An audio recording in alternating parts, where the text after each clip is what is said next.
Take a deep breath. Yeah. Yeah. What a beautiful reminder, right? We are not alone. Whatever we may be going through, right? As I've been saying, it's temporary. It's temporary. We will be found. That light again will resurface. And we will be renewed. We'll be different based on what we've experienced. So, thank you for opening our hearts this morning, Marie Ann. So we are continuing on our theme here, giant gentleness. And I want to give a shout out. Thank you to Reverend Chris, who filled in for me last week and introduced this topic. Is she great or what? Yes, we love them. So Reverend Chris reminded us the value of being gentle with ourselves, right? And that we have value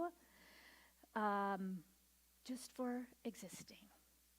Imagine that, right? Like there's nothing we have to do or produce or create to prove our worth. So that is something that I think we could be reminded of regularly, as it is easy to forget and get caught back up in the world and what the world has to tell us, as opposed to remembering that truth from within.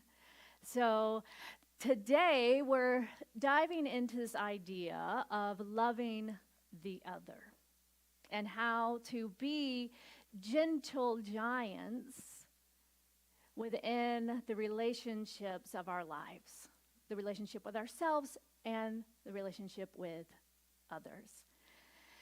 So how many of you are fascinated by people like I am, right? You like to people watch, or people, just why and how people respond and do things. I find it extremely fascinating and curious, right?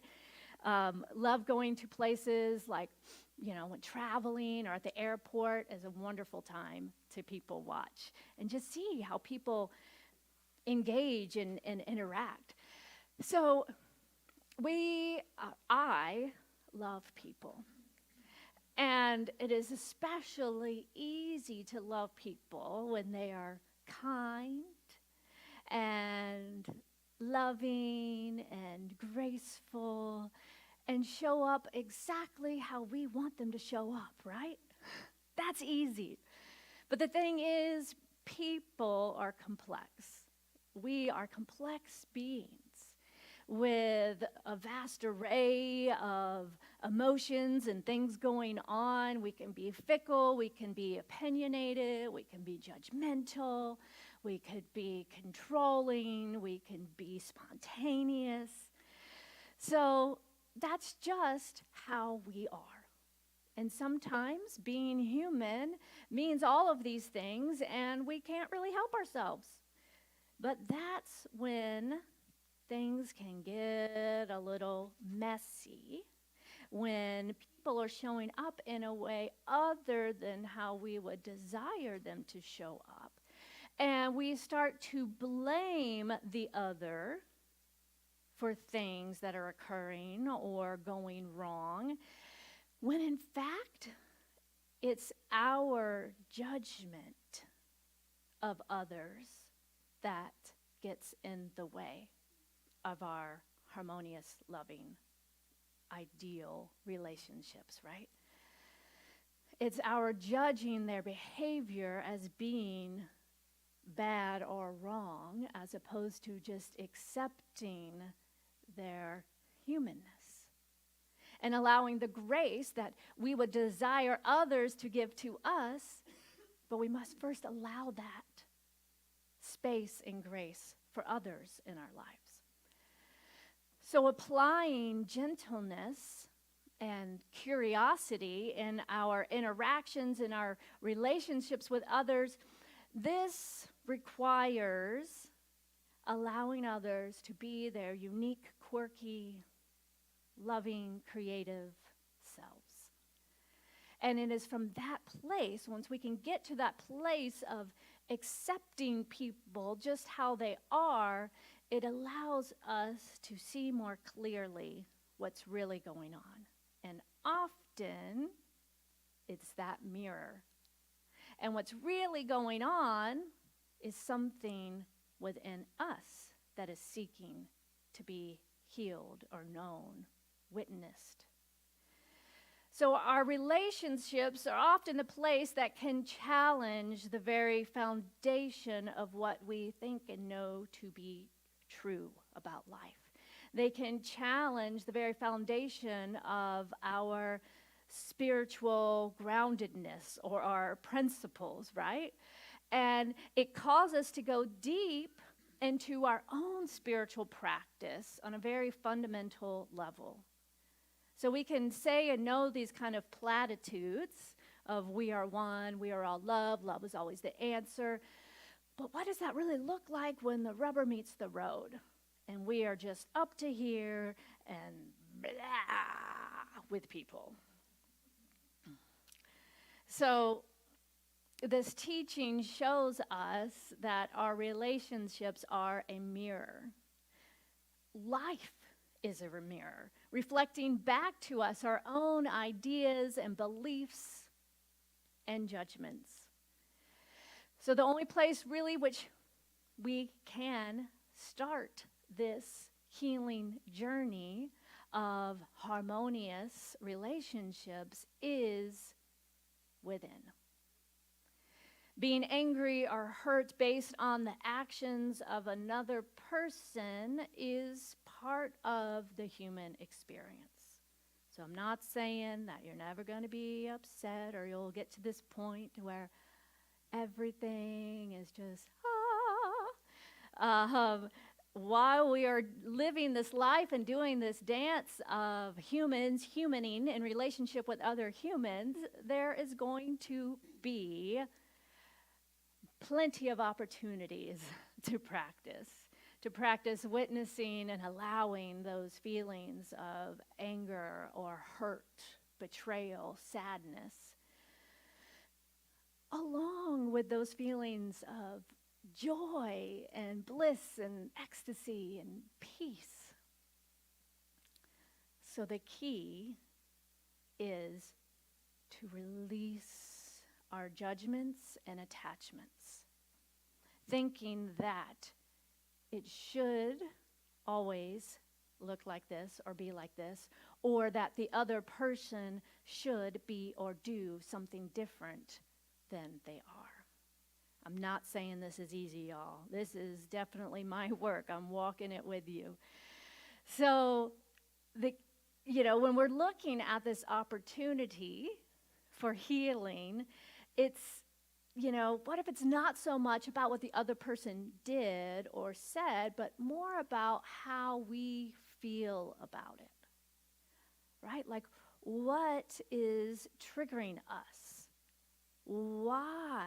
Getting curious with ourselves. Why did that particular word or action or thing make us so upset? So to get curious in a way of gentle curiosity, of compassionate curiosity. To look at and be aware, and this is where we can incorporate mindfulness, right? Noticing, with a little bit of space, that person did or said something such. I started to have a swirl in my belly, perhaps a rise, a tingling of energy up my spine, and then all of a sudden things went, and that is where we can witness and become aware of what perhaps may be some of those core wounds, those triggers. So as humans, we have these buttons that can be pushed. And we get our buttons pushed often. Sometimes certain people, they have really learned exactly where those buttons are. Those that often love us the most know exactly where to go. But the thing to remember is that they didn't install those buttons, right? So although our buttons may be triggered or pushed by others, being aware of them allows us the opportunity to be gentle with ourselves and to practice active compassion and curiosity and mindfulness, to be aware of what is my work to do, what is my healing to be done. And there's many different resources for this, right? So we come together in community to talk about these things so we don't feel so alone, so we can know, oh, this is a common experience. But the deeper work occurs often in our own spiritual practice, or working with a therapist or a licensed spiritual practitioner, doing a workshop, doing a class, calling someone that you really trust that can help you see clearly and do some of this work around that which needs to be healed, some of that inner child stuff, right? And I want to be clear that what has happened in our lives, that it's not our fault, right? It's not like we brought on a situation that was traumatic or abusive. It's not our fault what has occurred, and nor is it okay what has occurred.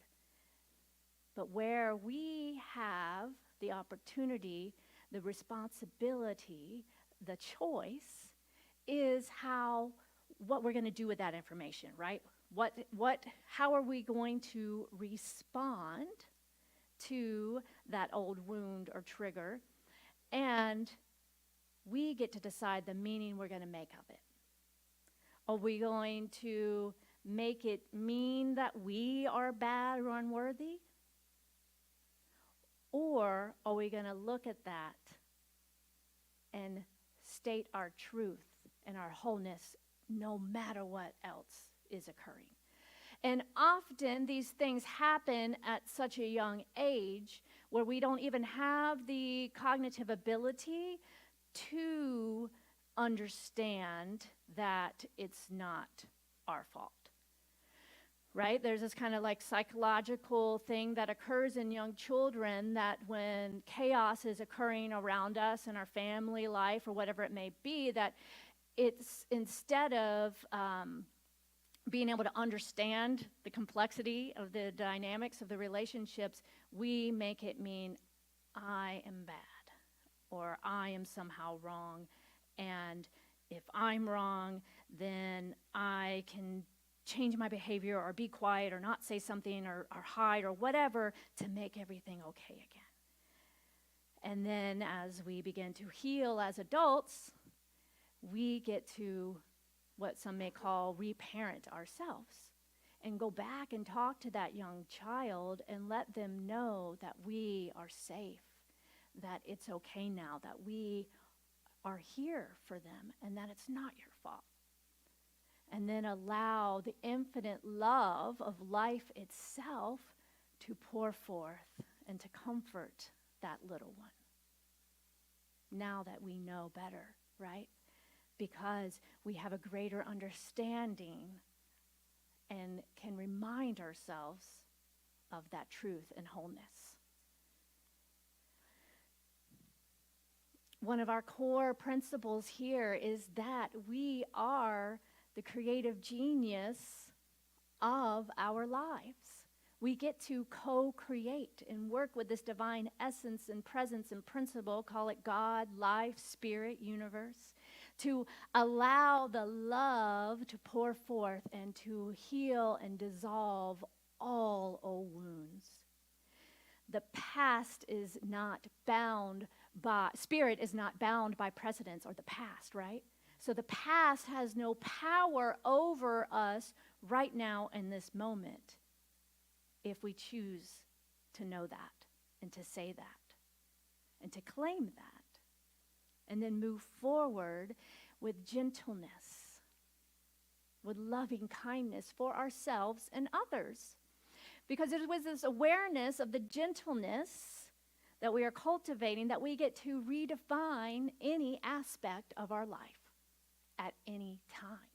Isn't that amazing? Like, what a great gift, right?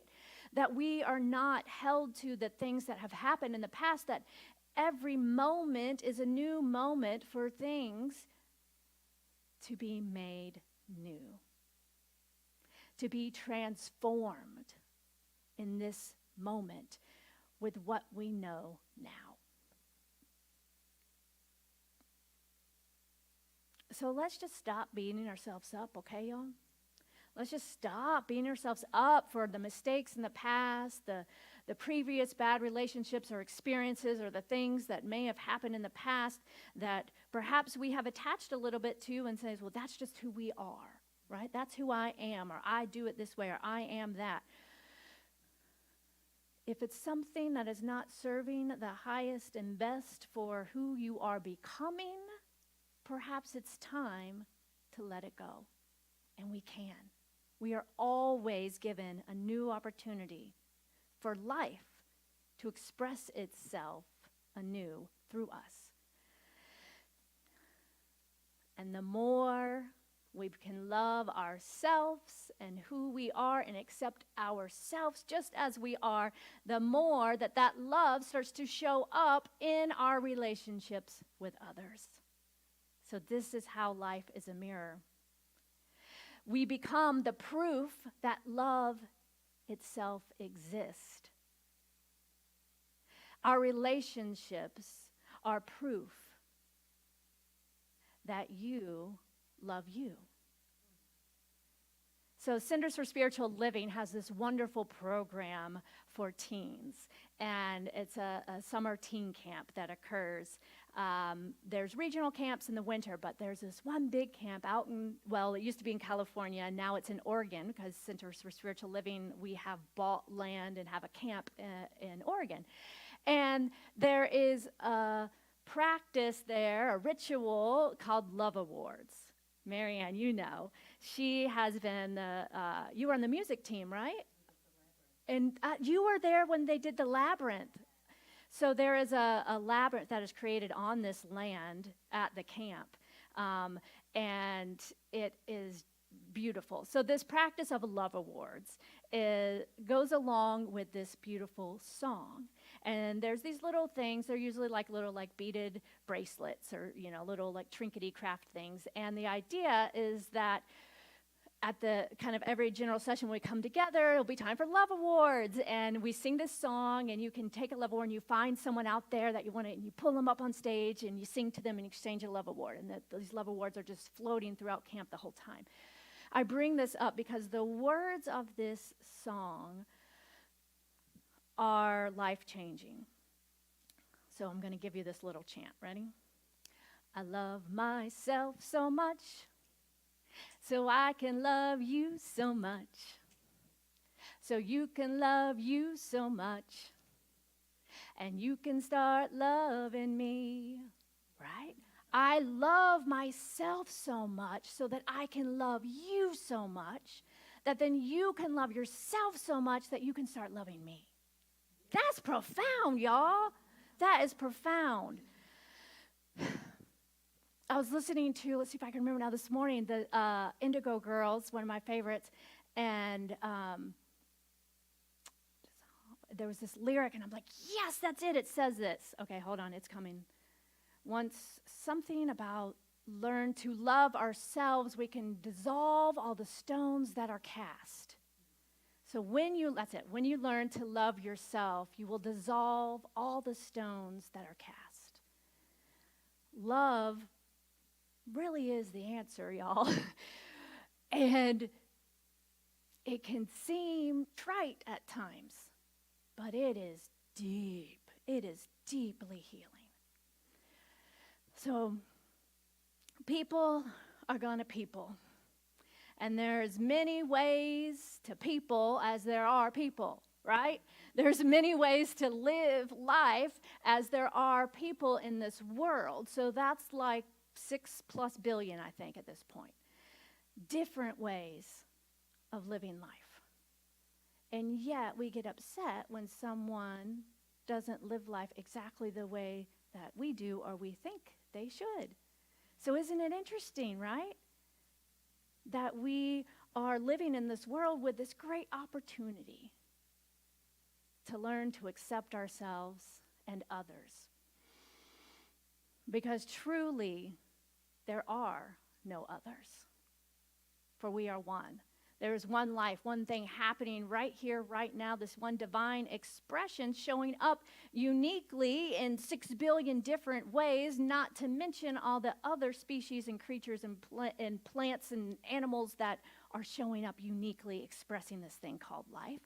So, of course, we're all going to experience it and express it differently, and that is the very gift and beauty of life itself.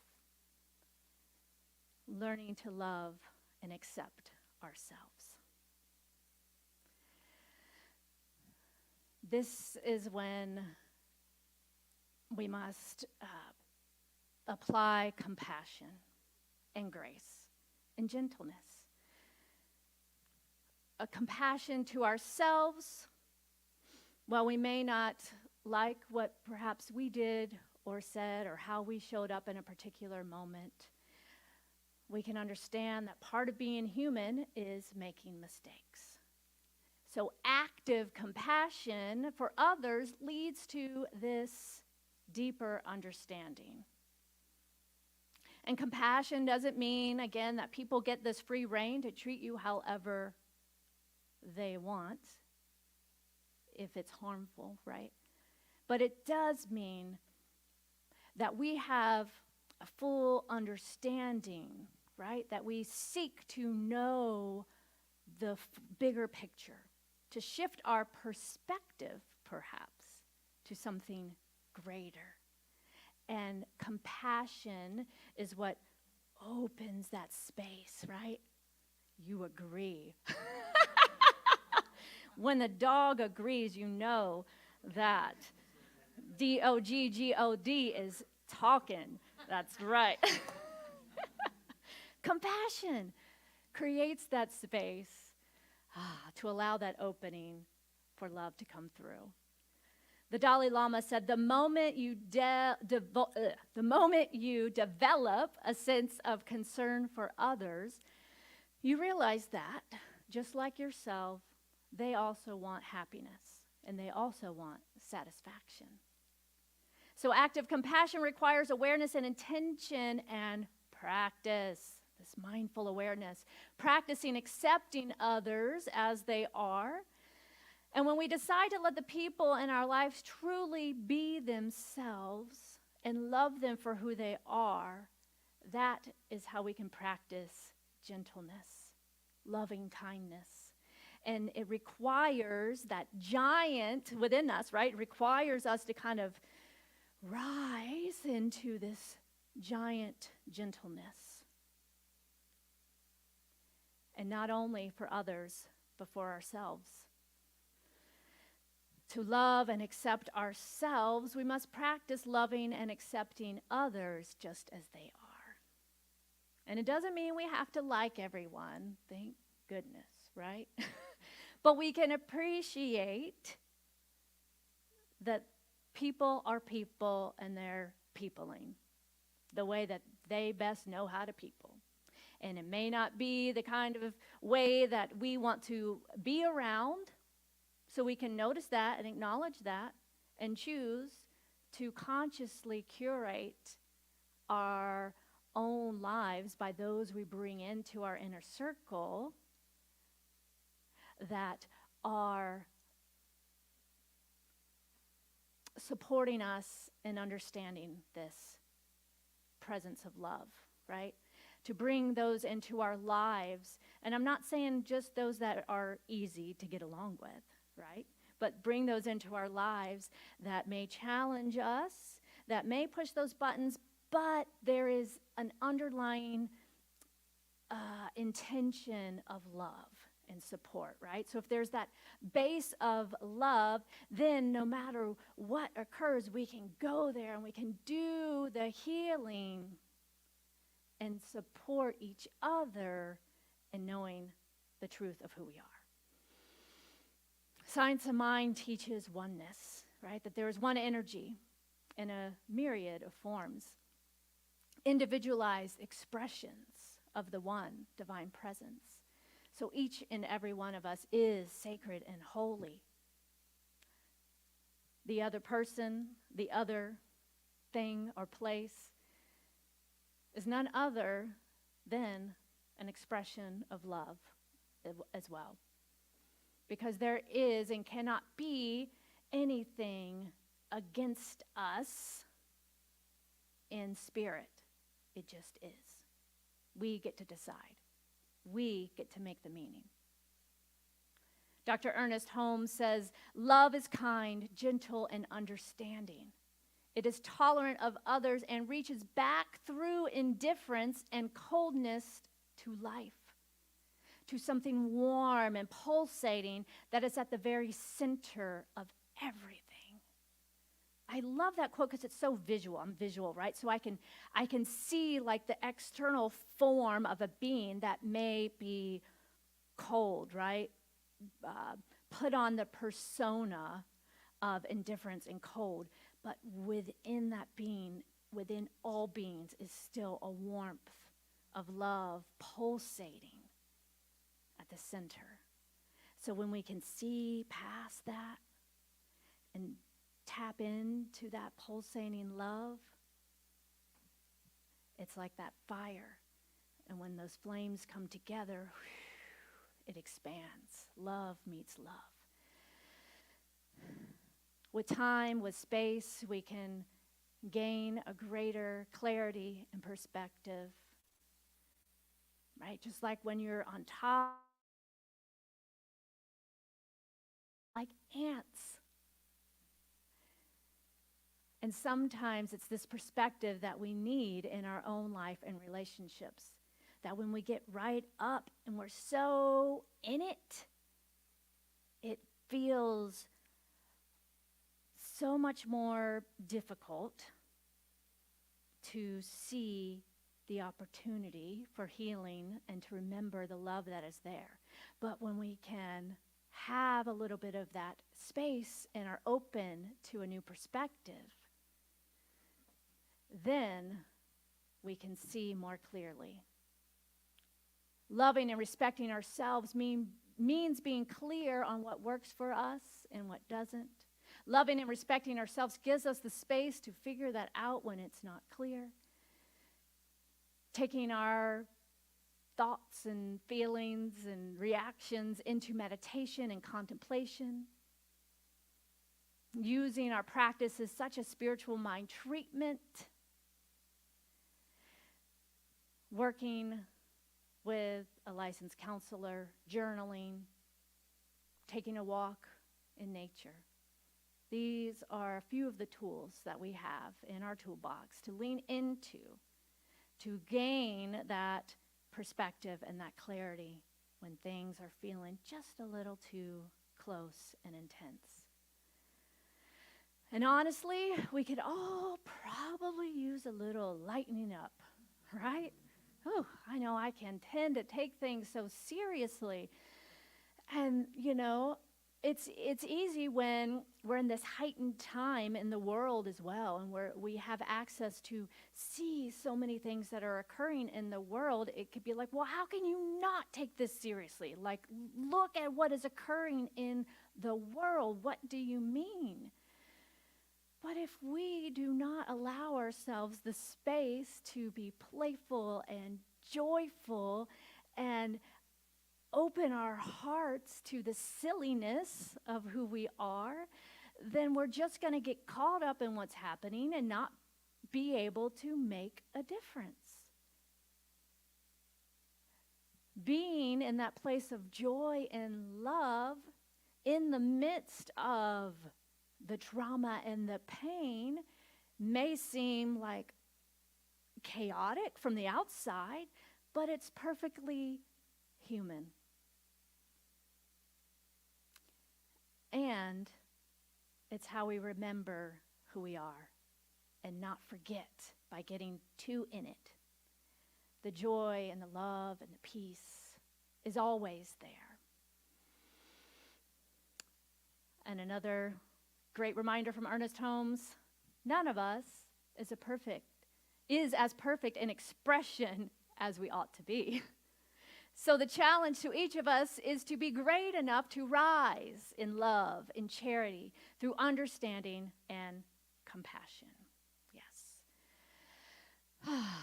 So let us take a deep breath as we wrap this up with this idea that recognizing our oneness with each other can give us that introspection and awareness of our own judgments that is being reflected in our relationships, right? So loving ourselves is loving the other, and loving the other is loving ourselves. So I invite you this week to consider, how can you be more gentle with yourself and with those in your life this week? And let's keep this gentle energy going and growing as we become these beautiful, gentle giants. Yes? All right. Let's take it into prayer.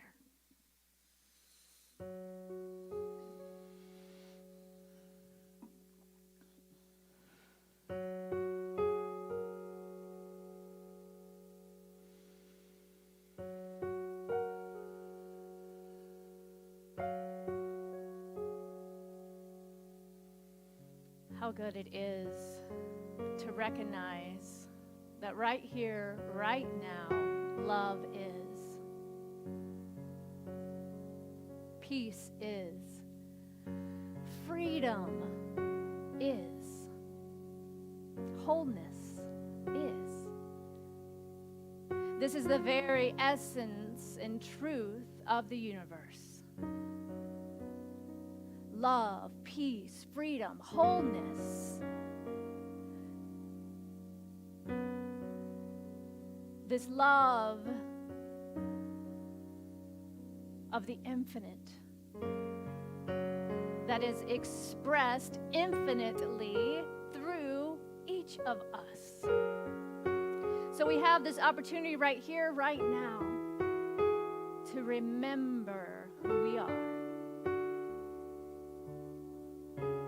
Love is I am. Peace is I am. And from this place of oneness, of wholeness, I speak this word now on behalf of the collective, knowing that freedom and joy and harmony and peace and compassion is activated within my being now. That I can call upon that deep well, that I can tap into that warm, loving spot that is that hot, white fire of passion, of joy, of creativity, that is the very essence of who I am. So I allow this to be sourced from within and to expand out through my heart, through my words, through my intentions, through my actions, through my deeds, through all that I do, particularly in my interactions with the other. Knowing that our relationships, whether they be intimate relationships or whether they be a fleeting moment with a stranger, that all of these interactions are opportunities to see and to know this love more fully, to witness and to express the holy holiness and the wholeness of all of life, to accept myself and others just as we are showing up and just as we are not showing up, to accept life and to trust in the infinite intelligence of this divine wisdom through us, that everything is unfolding perfectly. So I trust and I allow and I accept and I let go. I let go with great gratitude for the fulfillment of this prayer. I let go with the complete awareness and understanding that my word is never returned void. I am grateful to remember who I am. grateful to love and accept myself right here, right now. And I'm especially grateful for all of those mirrors showing up right now to reflect back to me who I am. And all of those sacred opportunities to know love more fully, to know love in the midst of chaos, to know love right here, right now. I am grateful, and I say yes, and I choose life. I choose love. So with great gratitude, I now release this word into the action of the law that always says, yes, yes, yes, my beloved, it is done, and it is